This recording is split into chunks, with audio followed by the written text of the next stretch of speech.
Fala pessoal, tudo bem? Bora. Bom, vamos lá, que agora eu acho que deu certo aqui o áudio. Meu nome é Fernanda Castro Batista, eu sou fisioterapeuta, sou educador físico, estudante de nutrição, sou especializado em fisiorrespiratória, em fisio UTI, especialista em fisioterapia e terapia intensiva pelo COFITO, especialista em fisiologia do exercício, mestre em terapia intensiva e tenho MBA em gestão da qualidade.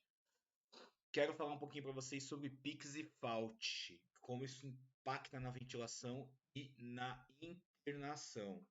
Então, quando a gente vai falar sobre isso, existem riscos não modificáveis e riscos modificáveis. Então, se vocês acompanharem aqui do meu lado esquerdo a minha setinha, o sexo feminino e a senilidade são riscos não modificáveis, porque esses pacientes têm perda de massa muscular importante ao longo do tempo e as mulheres também têm mais perda muscular que o homem por conta da testosterona. São questões hormonais, ok? Então, isso a gente não pode modificar. Obesidade, subnutrição e sarcopenia também não é modificável. Claro, é modificável com dieta, mas o paciente entrou no hospital, não tem o que fazer. Nem todo obeso é bem nutrido, tá, gente? Não esqueçam, obesos também têm subnutrição. Porque eles estão obesos porque eles comem muito ultraprocessados e não alimentos nutricionalmente falando, ok? Então, pacientes obesos e subnutridos tendem a perder mais massa muscular porque eles não têm aporte calórico adequado e nem energético adequado. E a sarcopenia também, que nós usamos uma escala para diagnosticar e depois a gente vai falar sobre isso. A falência orgânica, decorrente da sepse, não tem muito o que a gente fazer, tá? Então também é uma causa não modificável. Inflamação sistêmica por conta da sepse nós podemos modificar, porque o paciente vem com uma doença crítica, ele pode desenvolver uma sepse. A ventilação mecânica prolongada, a gente tenta modificar, mas muitas vezes ela fica prolongada e não tem o que fazer, tá? E doença crítica com hiperlactemia, que são os pacientes que chocam, fazem choque séptico. Do outro lado aqui, tem as causas modificáveis, que eu posso modificar durante a internação do meu paciente. Então, a hiperglicemia é uma delas. O paciente crítico tende a ter hiperglicemia e eu vou controlar essa hiperglicemia durante a internação dele. A nutrição parenteral precoce. Eu vou entrar com dieta precoce, mas calculada adequadamente. Depois a gente vai ver um pouquinho como a gente faz isso, tá? E quais são as indicações. Usar menos drogas vasoativas e menos medicações antibióticos, usar menos corticoides, usar menos bloqueadores musculares e sedativos e não deixar esse paciente tanto tempo imóvel no leito. Essas são causas que eu posso mexer. E dentro disso eu tenho bundles. Então aqui no meio eu tenho o paciente com uma injúria aguda grave e eu tenho alguns bundles que eu posso melhorar. Então uma parte do bundle que eu vou melhorar é a bioenergética. Eu sei que quando esse paciente ele está internado com uma doença crônica, ele tem redução de antioxidantes e ele vai ter aumento das espécies reativas de oxigênio, ou seja, ele vai ter mais lesões celular porque ele vai aumentar as espécies reativas de oxigênio, que são os radicais livres. Então, se eu tenho redução de oxidantes, se eu tenho aumento de radical livre, eu posso ter disfunção mitocondrial e alteração e redução da autofagia. Então, eu vou tentar ofertar menos oxigênio para esse paciente. Da parte metabólica, esse paciente ele vai ter hiperglicemia que o médico precisa controlar. Ele vai ter desequilíbrio hormonal, muitas vezes ele vai ter queda de testosterona, ele vai ter hipotiroidismo induzido pela doença crítica e o médico precisa estar atento a isso. Hipoalbuminemia, deficiência de aminoácidos. Então, o catabolismo desse paciente vai estar aumentado, né? E juntamente com isso a proteólise, a quebra da gordura para ser usada como fonte de energia. A parte microvascular, então esse paciente vai ter vasodilatação, né, hipermeabilidade, então vai extravasar líquido para o terceiro espaço, ele vai ter edema neuronal, endoneural, desculpa, que é o edema neuronal periférico, e isso vai levar a polineuropatia, hipovolemia, entre outras coisas, e produção de citocinas em excesso, que vai aumentar o processo inflamatório local. Da parte elétrica, ele vai ter alterações de canais, principalmente sódio e potássio, alteração na despolarização celular, na excitabilidade celular, não vai conseguir fazer contração adequada e vai ter alteração da homeostase de cálcio, que também vai prejudicar a contração muscular. Aí depois, inclusive, esse paciente volta à sua doença crítica. Neste quadro, a gente olhando aqui do lado esquerdo, tem uma palavra fraqueza, que são os bundles que a gente utiliza. Então, o F de ferramentas para triagem e diagnóstico. Então, eu vou usar PERME Score, MRC, mais alto índice de funcionalidade de John Hopkins, não importa. Alguma ferramenta para triar esse paciente. O R é de risco nutricional e reavaliação periódica. O nutricionista vai avaliar esse paciente, ver as suas necessidades nutricionais e ficar reavaliando ao longo do tempo da internação. O A de adequação proteica. Esse paciente precisa receber proteína. E quanto ele vai receber? Cada paciente vai ter a sua indicação em cada momento. O Q de quantidade e qualidade muscular. Então, eu preciso ver essa musculatura. O ultrassom pode me ajudar muito nisso. Se eu não tenho ultrassom, não tem problema. Trabalhe com a escala de MRC para você saber se esse paciente tem ou não força muscular adequada. O U de uso racional de sedativos, opioides e bloqueadores neuromusculares. Já sabemos que pacientes sedados, né, usando bloqueador neuromuscular, ele vai tende a uma fraqueza muscular maior. O E de exercícios e mobilização precoce. Então, mobilização precoce é uma coisa, exercícios bem prescritos são outros. Então, exercício depende de frequência, volume, intensidade, descanso, tipo. Então, é outra coisa, é outra pegada um pouco mais específica. O Z de zona-alvo de controle e variabilidade de glicemia. Tem que controlar a glicemia do paciente. E o A de adequada ventilação. Ventilar esse paciente adequadamente. Para ajudar vocês podem usar o bundle ABCDEF nas passagens de visitas. O que é o bundle?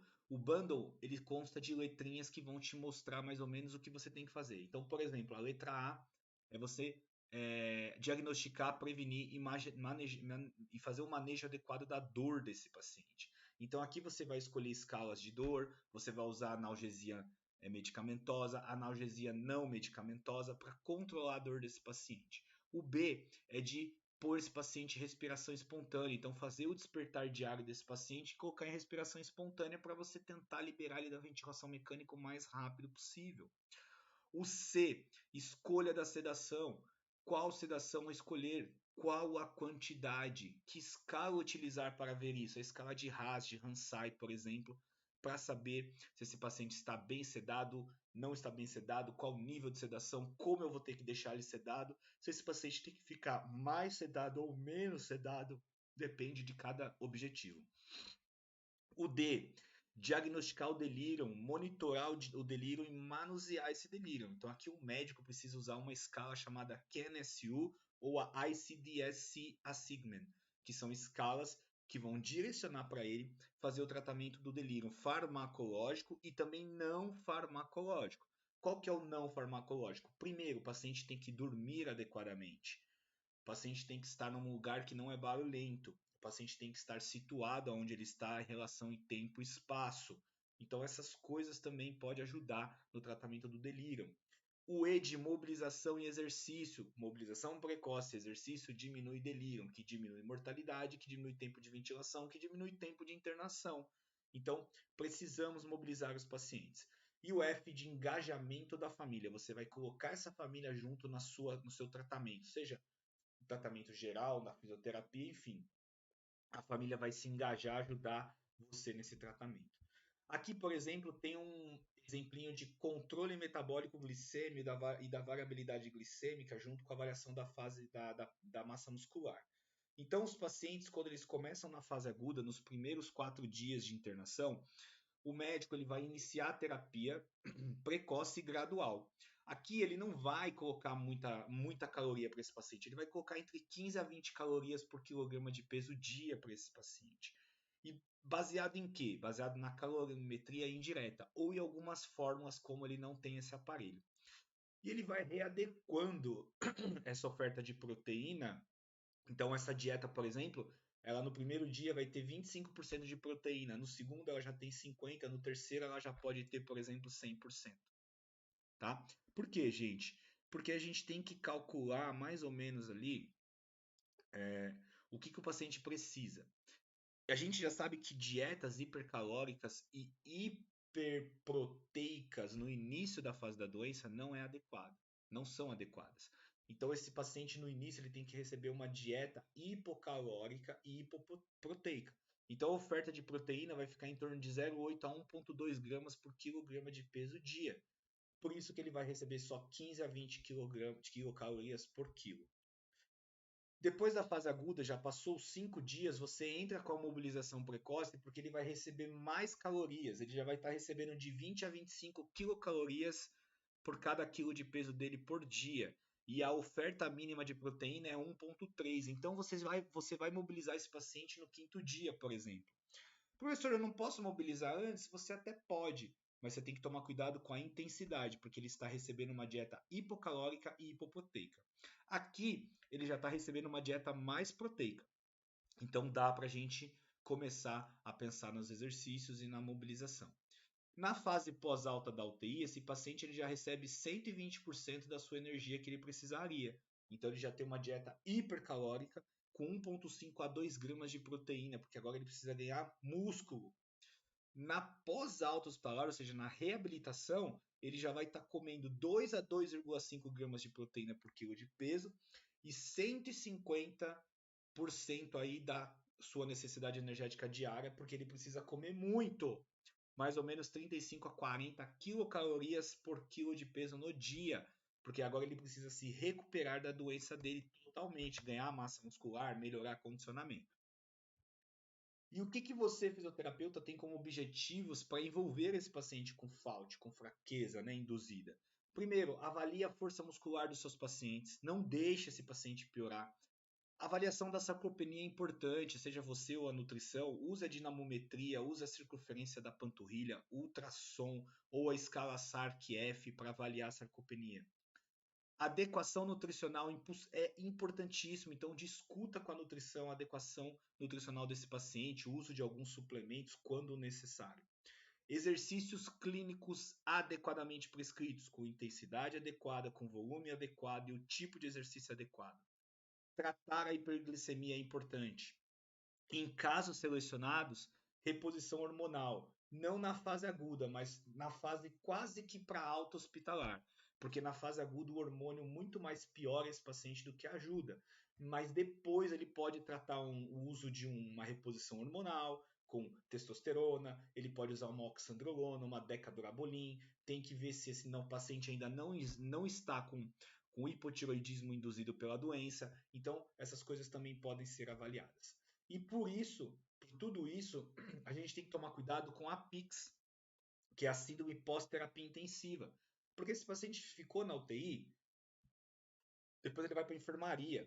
Ele é um paciente que teve osteopenia, sarcopenia, alteração funcional, muitas vezes tem alteração cognitiva, tem uma dor crônica, tem problema para dormir, está fadigado, está vulnerável, teve problemas endócrinos e metabólicos, e você não se preocupa com isso. Por quê? Olha o que acontece. Quando esse paciente tem tudo isso e ele desenvolve a síndrome pós-terapia intensiva, que é uma síndrome pós a internação, esse paciente pode ter problemas de atenção, falta de concentração, não consegue retornar ao seu trabalho, pode ter pesadelos, lembrar de momentos que ele estava internado na UTI e acordar durante a noite com pesadelo, dificuldade para ganhar peso, dificuldade para ganhar massa muscular, dificuldade para voltar às suas atividades com qualidade de vida. E isso é muito ruim, porque esse paciente ele fica num ciclo que vai para casa, fica ruim, reinterna, vai para casa, fica ruim, reinterna. Então esse paciente ele precisa inevitavelmente ser reabilitado adequadamente. E se eu se eu não faço as coisas adequadas com esse paciente, eu tenho impacto direto nos meus indicadores. Então eu vou ter alteração no sucesso da extubação, que a nossa meta hoje é 80%. Eu vou ter maior tempo de ventilação, eu vou ter maior tempo de internação na UTI, eu vou ter um tempo médio de alta hospitalar baixo não, muito alto. Pacientes vão ter alta incidência de FAUT, que a gente tolera só até 30%. A classificação funcional na alta hospitalar vai ser ruim e esse paciente vai ter que ser encaminhado para um centro de reabilitação. Não estou falando que todos os pacientes têm que sair do hospital andando do jeito que eles chegaram. Isso é quase que impossível, porque a gente sabe que precisa rodar leito no hospital e o paciente não fica até ele não vai embora quando ele está 100% reabilitado. Mas eu preciso mandar esse paciente para casa da melhor forma possível, pensando que esse paciente precisa voltar às suas atividades de vida diária. Então, vale pensar nisso, sobre FAUT, sobre PIX e qual que é o seu papel fisioterapeuta mediante esse paciente e o que você pode entregar para ele para você contribuir com que ele volte para a sociedade adequadamente depois. Beleza? Espero que vocês tenham gostado e até a próxima aula.